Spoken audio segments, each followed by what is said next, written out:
Hello সবাইকে, চলে এসেছি আবার নতুন একটি শর্টস ভিডিও নিয়ে। আমি আজকে একটি স্ট্রবেরি ফ্লেভারের কেক বানাচ্ছি। এই কেকটি আমি বানিয়েছি একটি স্কোয়ার মোল্ডে। আজকে আমি এই প্রথম স্ট্রবেরি ফ্লেভারের কেক বানানোর ট্রাই করলাম। এটি আমি বানিয়েছিলাম বাড়িতে খাওয়ার জন্য, আর এই মোল্ডটাও প্রথমবার ব্যবহার করলাম। আগে আমার কাছে স্কোয়ার শেপের কোনো মোল্ড ছিল না। এই কেকটি আমি ময়দা দিয়ে বানিয়েছি, এখানে আমি কোনো প্রিমিক্স ইউজ করিনি, আর এতে আমি ডিমের ব্যবহারও করেছি। আজকের এই কেকটির ওয়েট কত আমি ঠিক বলতে পারবো না। আমি এই কেকটির স্পঞ্জটি বানিয়েছিলাম 300 গ্রামের মতো ওয়েট করে, আর ক্রিম করার পর আমি আর এই কেকটির ওয়েট করে দেখিনি যে কত ওয়েট হয়েছিল শেষ পর্যন্ত।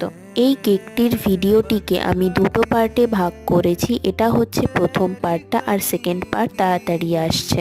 আজকের এই ভিডিওটি কেমন লাগলো আমাকে কমেন্টের মাধ্যমে জানাবেন।